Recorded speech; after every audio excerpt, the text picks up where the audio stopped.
So thank you everybody for joining today again. So for today's webinar, we're going to be talking about choosing smarter support and streamlining your service delivery with Salesforce. And just to remind everybody before we start what the Internet Creations vision is empowering the world to deliver a perfect service experience every time. And with that, in terms of our App Exchange products, empowering you awesome admins out there to deliver the perfect service experience for your end users and your customers. So just a little introduction on who's talking today. My name is Joe Reale. I am one of the product managers here at Internet Creations. I'm happily joined by our other product manager, Peter Camille, and our director of the product team, Howard Yermish. So say hi, guys. Hey, welcome everyone. Thanks for joining us. Hi, guys. Hello, people, Howard, fellow humans. It's nice to have you all here. And Howard is the funny guy here. He takes everything very literally, so. Extremely literally.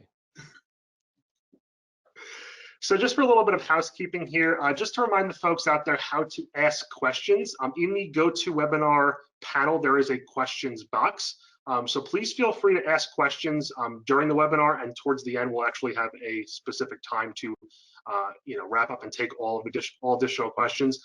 Howard's going to be monitoring that questions queue as they come in. So he might be chiming in from time to time to ask some questions. And if you've been on one of our product webinars before, something that we like to do is really ask all of our customers where they're calling in from. So just to remind our customers out there where we are based out of, our headquarters are based out of Hamilton, New Jersey. And we also have another location out in Dallas, Texas. Of course, right now we are all working remotely. Howard, Peter, and myself are still in the New Jersey area, but kind of dispersed through different parts of the state. So Howard is calling in from South Jersey, and Peter and I are about 20 minutes from each other in good old Central New Jersey. So please feel free to put in the questions panel where you are calling in from. All right. And Howard, let us know what we got. Oh, it's always fun. So we've got someone from North Reading, Massachusetts. We've got Valley Forge, Pennsylvania. I am a fan of Valley Forge and wondering, are you currently being overtaken by deer? Because Valley Forge has had deer issues. My father lived out in that area, and there was always a problem in Valley Forge with all of the deer in Pennsylvania. Yes, constantly. Agreed. So yeah, we have another person from San Francisco. That is, we almost always have someone from San Francisco and someone from our, looks like Dallas, maybe someone from our other headquarters. Ottawa, Canada just got an entrant there. That is very cool. And of course, more from New Jersey. We love that. We love seeing everyone. But yeah, lots of people from all over the country. That's great, and beyond. So it's an international audience today. Awesome. That's great to hear, Howard. All right. Well, thank you everybody for putting in where you are calling in from. If you haven't done it yet, please go ahead and do it, and Howard will certainly chime in throughout this webinar today.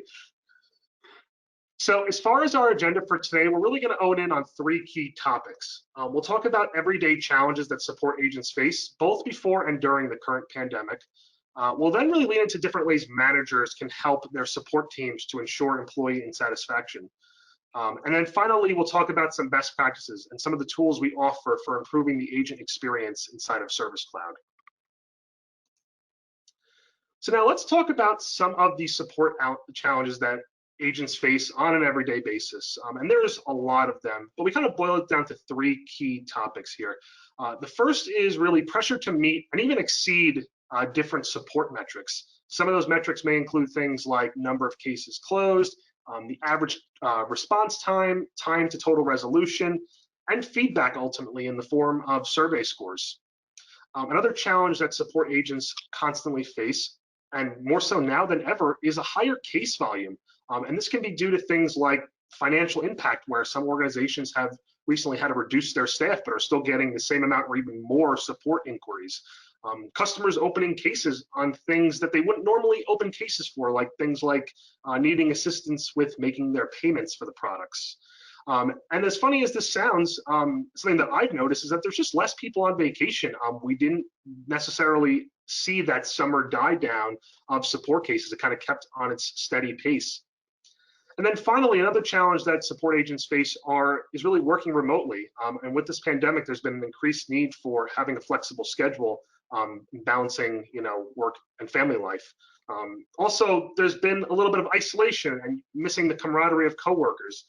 I know from my experience, there's less opportunity for just that random on-the-spot collaboration that we used to have. Oop, I went a little too fast here. So now a little bit about how you as managers can help your support team. The first is that you want to recognize that different people, teams, and departments all have different needs. Sometimes managers will focus on trying to make things equal for everybody without really truly understanding what equality really is. One interesting quote that Peter and I had actually found from NYCI is that equality is really not about treating everybody the same. It's about treating people in such a way that the outcome for each person can be the same. And this means putting things in place to support people to achieve similar outcomes. So that was a really interesting quote that we found that we wanted to share. Another way you as managers can help your support agents are making sure you're listening and showing the agents that you care. This can be done on both the team level and organization level. In terms of different team efforts, I know one thing that we do, Peter and Howard, is we have weekly stand-ups with our team just to kind of catch up, see how things are going with everybody, talk about our weekends, talk about what challenges we might have upcoming for the week and things like that. And then we also have some more structured sessions throughout the week. We call these internal beanbag chair sessions. And the reason why we call them that is because when we were in the office, we would just walk over to a beanbag that was scattered throughout the office and, sit down and just spark up a conversation with somebody. So we're hosting these on more of a structured basis using things like GoToMeeting, where we have specific key topics we'll talk about, either for product improvements or even support focus, seeing what different challenges our support team is facing, and try to help them out with different troubleshooting methods and things like that. And then from an organization level, we do things like hosting virtual happy hours to kind of group everybody together and get everybody, together more often than not. And also collecting employee feedback with different surveys and polls that go out throughout the month and even sometimes every week. And then finally, another way you can help your agents is making sure that you're being transparent with them. Make sure that your organization and you as a support manager are sharing the results of those employee feedback surveys and polls, and doing things like showing leaderboards of customer satisfaction scores as they come back into Salesforce. So now let's talk a little bit more about getting the most out of Service Cloud. And in comes the Service Experience Suite. And most of you folks here have probably seen this before on previous webinars or on our website. The Service Experience Suite is a handful of applications offered by the Internet Creations product team, really hitting on 4 key pillars to delivering awesome service experience. The first being responsiveness, making sure that you're responding to customers in a timely manner. The second being utilization, allowing for agents to perform multiple steps from the same screen or at the same point in time. Personalization, allowing your agents to be consistent, but also add a personal touch to their communication out with customers. And then the feedback aspect, capturing the voice of the customer after the support experience has concluded. So our friends at Own Backup, which is also a partner on the Salesforce App Exchange, reached out to us with a really good problem. They told us they were seeing 100% growth year over year, and they wanted to know how they could make sure they could handle the higher support volume while still keeping their support team lean.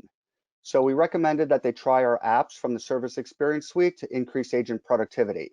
And after they implemented email to case premium, case merge premium, and case split, they decreased time to resolution for cases collectively by 56%, while still maintaining the same high customer satisfaction scores.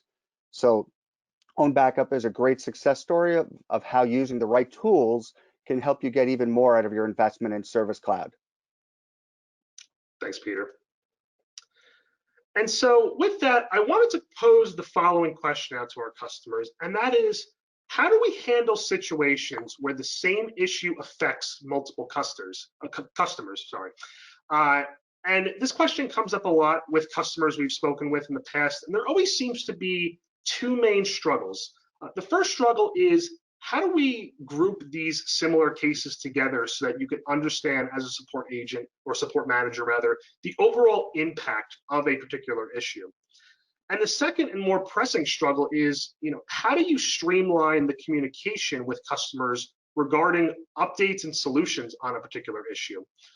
I know internet creation, something that we traditionally do after recognizing that one of these global issues existed is a support or product team manager would create a canned comment with some information about what the issue is and what the resolution would be, and then instruct each of their agents to use that comment when corresponding with customers. And I know from experience, we recently had an issue, and I'm sure customers out there have heard about this.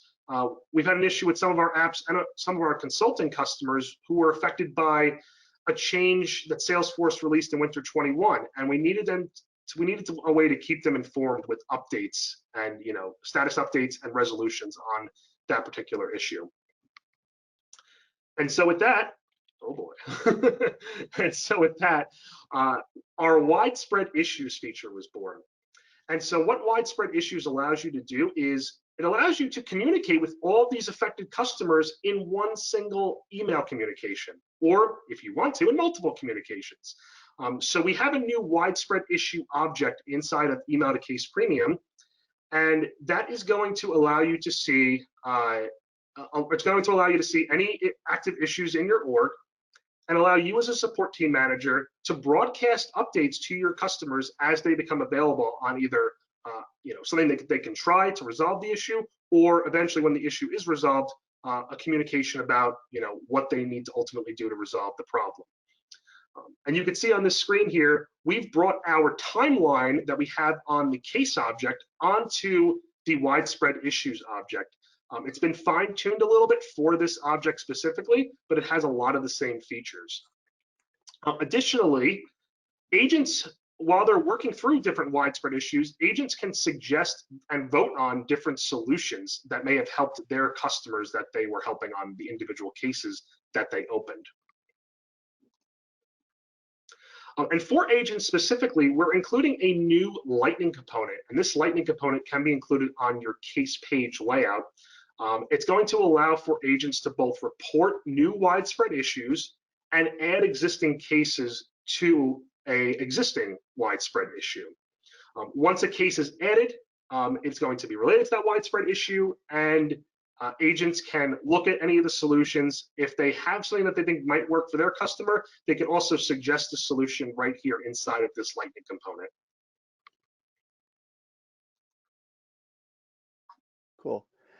Sometimes a customer opens a case from your self-service website, and then they're going to email support multiple times, and then they maybe go to online chat and open up another support case there.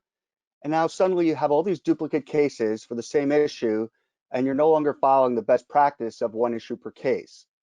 See, duplicate cases create friction and frustration for everyone. When there are multiple cases for the same issue, you do not have accurate metrics on your case volume, response times, and the number of closed cases, which makes it really difficult to gauge how productive the team is and make informed staffing decisions. Duplicate cases also means that multiple agents often end up working to resolve the same problem, which is really unproductive and not very cost effective. And probably worst of all, it creates confusion and a bad customer support experience for customers. So a survey found that 2,000 plus consumers that contacted over 100 support centers found that 78% of consumers permanently changed how they feel about a company based on a single interaction with their contact center.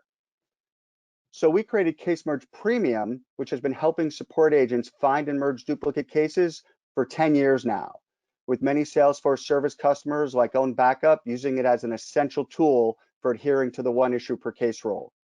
And now it's even better with the ability to define custom duplicate criteria for each team and a new duplicate detector lightning component.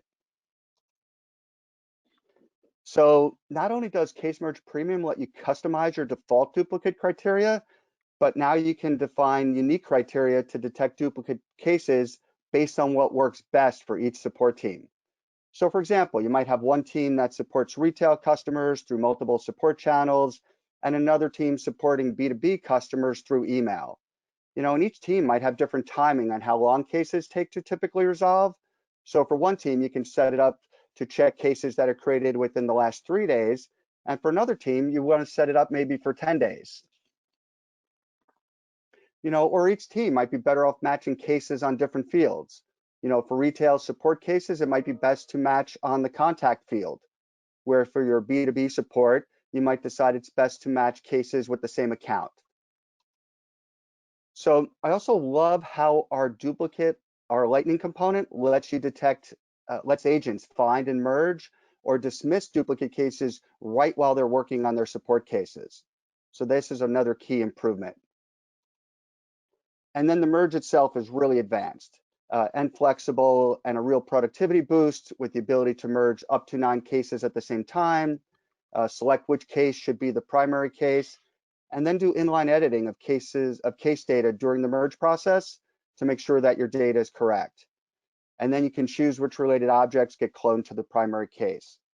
So Case Merge Premium, offers this type of flexibility and customization, and this is what makes it a great tool to find and merge duplicate cases, and do it the way you want to. Set it up that way, and then get back to focusing on your business. Great, thanks, Peter. And so just to kind of wrap up our conversation today, some things to keep in mind. Make sure that you're providing opportunities for agents to share and collaborate with their coworkers, and also make sure that you're finding out the individual needs of the agents that work for you. Make sure you refer back to the Service Experience Suite 4-part solution to ensure that your organization is delivering on all 4 key pillars that we had mentioned. And so with that, I just want to take a little pause here and take some questions. So Howard, please feel free to share what our audience has asked us. All right, I have to do a little look through here. So one question that I have, and this is related to widespread issues. I noticed that there's some voting on widespread issues. Can you explain what that's for? Yeah, absolutely. So the voting is for the solutions aspect of things. So anybody who has access to the case and can see that widespread issue in the Lightning component can add a solution. So that might be an agent, that might be one of their colleagues who's also an agent, that might be the support team manager. So once somebody submits a new solution, it upvotes that by 10 points. And then other agents, as they see it, if they found that the solution worked for them, they can upvote it. If they don't think it worked for them, they can downvote it. They can also, add a comment in Chatter on that solution with more specifics of what they found. And that the number of comments in Chatter will also be tracked inside of the Lightning component. So you can see, okay, there's a solution here. It has 20 points, and there's been 4 comments on it. Great.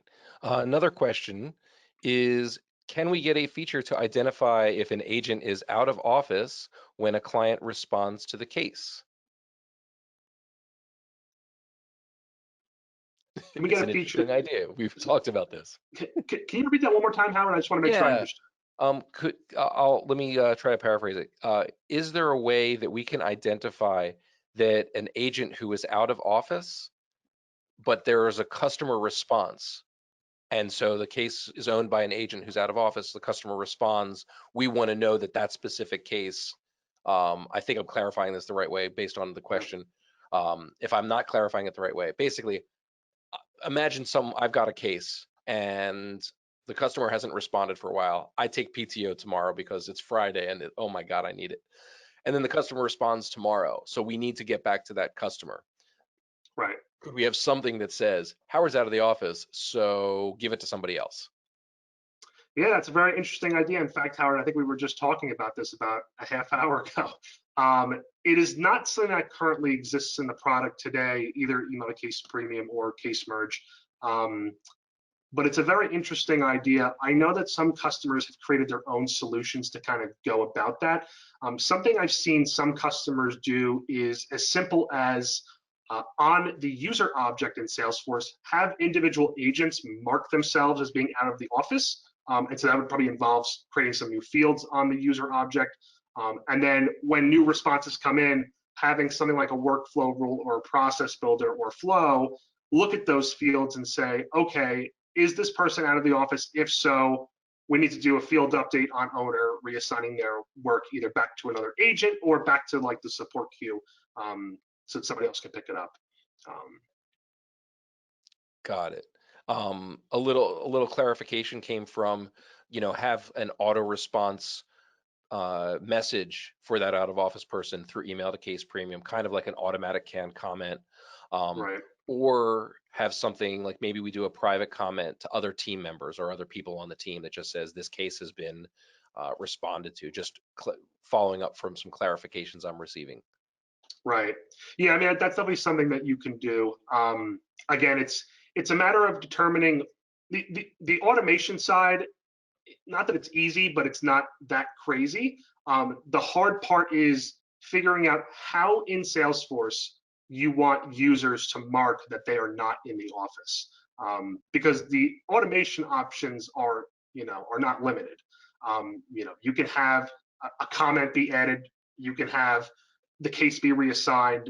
You can have a lot of things happen. It's just the hard part is determining where are agents specifying that they are not in the office at that point in time. Got it. Another question. For the duplicate criteria for case merge premium, can those be specific by record types, and how many different ones can you do?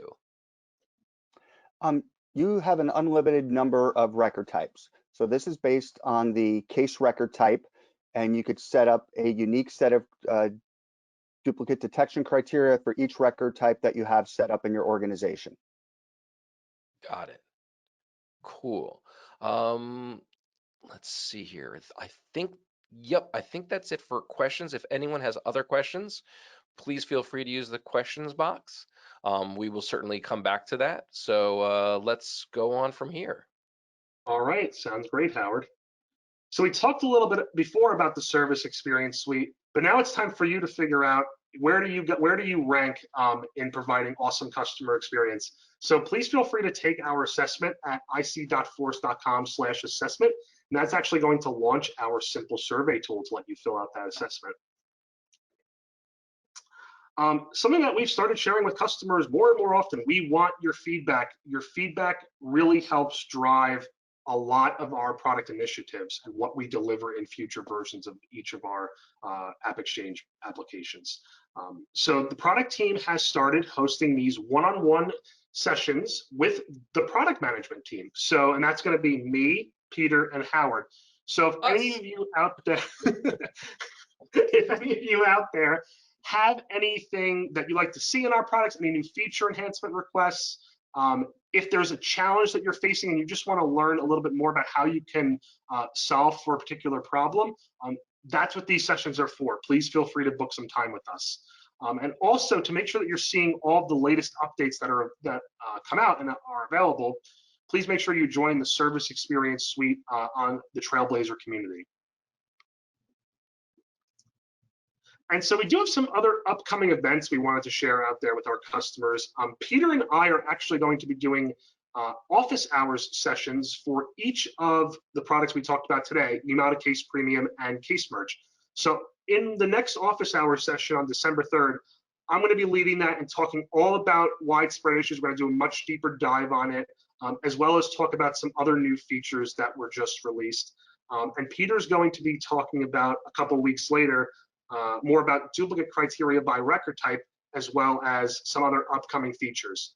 One thing I just wanted to quickly note here is that the two features we discussed, duplicate criteria by record type and widespread issues, those are currently available in the latest versions on the AppExchange. So if you don't have the latest version just yet and you want to play with these features, go ahead and upgrade now.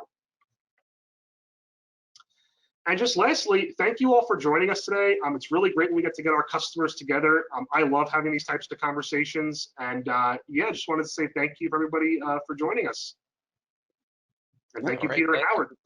We're going to hang out a little bit, so if you have a few more questions, please feel free, and we'll answer them as they come in. Thank you. Awesome.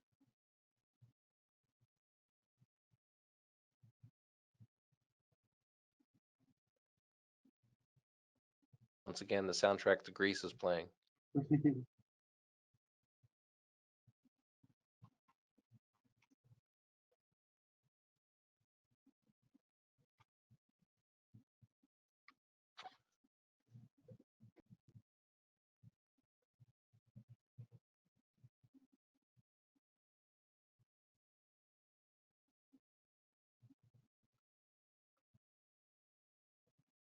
Oh, this is a good question that came in. I like this one. Can you add a spell checker into comments? Um, Interesting question. What you probably would be better served with is a plugin called like Grammarly. So you don't get just spell checker, you get a grammar checker as well. Grammarly is a free Chrome extension. And I believe that Grammarly now, if you have the new comment page up for email to case premium, Grammarly will check what's in there. What's nice about that is for free 99, and you can start using it today. And by free 99 meaning just free, the no actual 99 part. You can start using it today, and that functionality works, and that'll work well beyond the new comment page. So that actually works. Like if you're in Chatter, Grammarly will check inside those Chatter as you're making comments. So you'll just have better spelling and grammar across your whole organization, not just the new comment page. So that's a great way to do it. We do have a thing that in the new version that we didn't talk about today, but if you've ever seen how you can @mention someone, like if you're composing an email in Outlook and you do a little @mention and it will automatically add someone as a recipient to that, that's now part of the latest version of email to case premium. It's a great way to kind of loop in another contact. So if the contact wasn't added, but for example, let's say Joe's sending a comment to a customer and he wants to loop Peter in because it's a question regarding something Peter's working on, he can absolutely just do @Peter, and as he starts typing Peter, the contact selector pops up. He picks Peter from right inside the comment, and then it adds it as a recipient on the new comment page. It's pretty. I will channel Bill Surgent in this, but it is a pretty schmexy little feature that's got going there. Bill Surgent is one of the developers at Internet Creations, and he works on email to case premium all the time. So we love Bill. The funny thing is both of our developers that work on many of our products are both named Bill, two different Bills, but we have our development team all has prominent bees in their names. So True. yep, my nickname is the Swarm of Bees, but don't tell them I said that again because they don't like that. They don't like my stinging commentary about that. Does that make Steve a beekeeper? I don't want to call him the queen bee. The queen bee. Howard, about that. Something I wanted to just quickly mention, because we didn't show it today, but we will show it in the next office hours, is from the widespread issue record, we're going to do a little demo during office hours to show you when you as a support manager go to send a public broadcast, you're going to see that that email is going to go to all the different customers on any of the related cases that you have. So on the new comment page, if you will, for widespread issues, it's going to say, hey, these 15 people are receiving the email, and when you send it away, what's going to happen is each of those emails will be added as a new comment on the respective cases. And the really nice thing about that is when the customers respond back, their response goes back to the case, not the widespread issue record. So when a support manager is sending an email from a widespread issue, it's almost like they went to each of the cases all at the same time and sent the exact same communication. But we'll do a deeper dive and demo on that in the office hours session coming up in just a couple of weeks. Yeah, one other comment here, and it's actually really it's on point because it's something we definitely have been thinking about how to do it properly, is the ability to attach a knowledge article to a comment response. So like right now, you can definitely, if you've attached knowledge, you can insert the links when you're doing a new comment page through, or when you're on the new comment page through a canned comment. You can absolutely do that now. But if you're on the new comment page and you're like, I need to go find an article, that's where things get a little bit crazy. And this is one of those things where we were really hoping that Salesforce's Lightning component for knowledge was going to be actually good. It is not, and we have to use it. We actually wrote something for ourselves internally as a stopgap, where a good example is if you're on the knowledge article, you is a common KCS practice where you're on a case, you search the knowledge component that they provide, you find nothing, so you decide to start a new article as a draft. Well, when you start that new article, it does not automatically relate it to the case that you just came from. So you start the draft and then you go about your day, and then you have this loose draft that's related to nothing. So even if you finish the article, it's related to nothing. Um, you definitely want to have the ability to relate that. So we wrote a thing so that when you're in the article, it shows you your recent cases and automatically gives you a button to attach it. If you the questions coming through here is if the knowledge articles are not public, so you can um, basically send them either the article itself, or in this case it says you can't send them the link, so you probably want to include the content of the Right. article. Yeah, I mean, and this is something we've talked about, which is I want to Yep. make sure that when a customer is composing a new comment, that we do something with knowledge so that we're leveraging what Salesforce gives you, so that we're not rewriting everything Salesforce has done, Right. but also doing it in a way that's super duper useful. We definitely are thinking about the best way to do that. So the answer to that question is, hang on a second, where's my, there it is, forward-looking statement card. We are thinking about providing a solution that is as exquisite and graceful to this. Yeah. And So stay I tuned. want, I definitely love the idea. I've actually worked on some mock-ups in the past on, different ways that we can improve this in email to case premium. Something that I'm a big believer in is that you often don't know what knowledge you want to attach until you're actually writing your comment. And maybe you do know of one article, but as you're constructing your comment, you're like, geez, these other there's 2 or 3 other articles that I want to attach as part of this comment. And maybe there's like a piece I want to grab from an article without attaching the entire thing, and being able to do stuff like that. So that type of stuff are things that we're thinking about right now for the future of email to case premium. Yeah, another follow-up is that right now, having to save the file and attach the file, um, I will tell you my personal opinion about having that as your method. Right now, that's your stopgap method. Philosophically, you're sending text inside of a file. Basically, it's formatted text that goes inside of a file because you don't have an easy way to take the formatted text from that article and put it in the comment. I think you shouldn't have to send a file. I think you should just be able to insert the formatted text wherever you want it to go. And one of the things that we're looking at is if articles are already attached, you should be able to grab content from any of those articles the same way you grab a canned comment.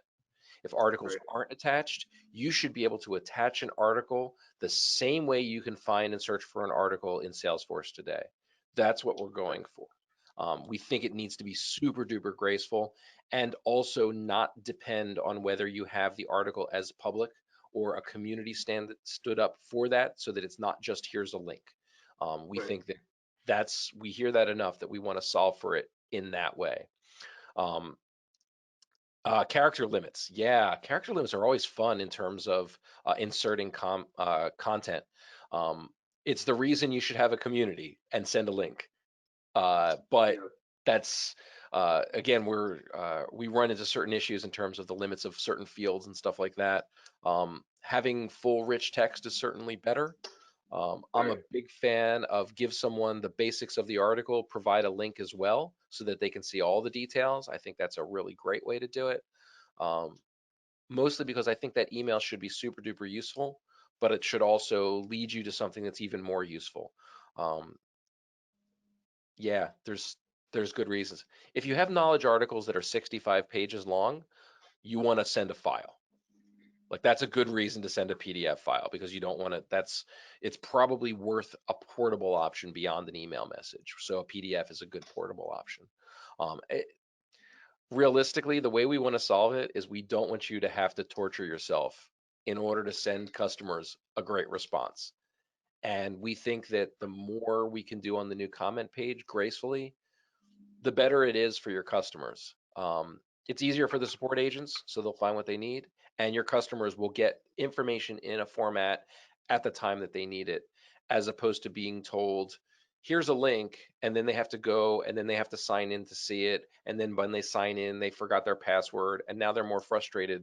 You just wanted to send them a paragraph of text with an inline image. we think we can solve that in a really great way. So, Right.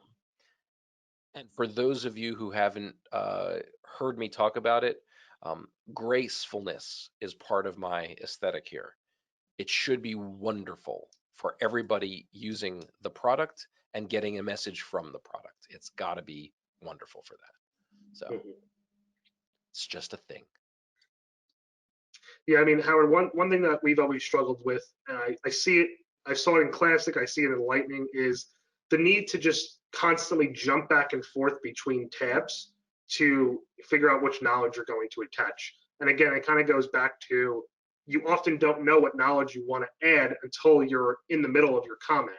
And when you're in the middle of your comment, you're on the new comment page. You're not, you may have the new comment page may be a sub-tab of the details, but you still have to flip back and forth, and it creates a little bit of, you know, it's not fun to do. Got it. All right. Well, it looks like the questions have slowed down. So if you want to schedule time with us, go to that link that is the product feedback link. I'll drop that in the chat right now just to make sure you all have that kind of as the latest and loudest. I encourage people to schedule time with us. You'd be amazed what you learn and what little features you get to see without a forward, well, with a forward-looking statement from me. But when it's a one-on-one conversation, we show stuff off that's in progress because we know that we can couch it that way on a webinar like this. We want to make sure that we're not putting something out there that's in progress, that's only 3/4 baked or 1/4 baked or 10% baked, but we want to make sure that we show our best work when we're here. But yeah, we appreciate everyone coming today, and we'll bid you all adieu. I look forward to speaking to you all again, and join us at the office hours coming up. Yeah, we'll see everyone soon. Have a great Thanksgiving, everyone. Awesome. Yes. All right, guys. Well, everyone take care. And yeah, thank you all for joining today. So see you guys.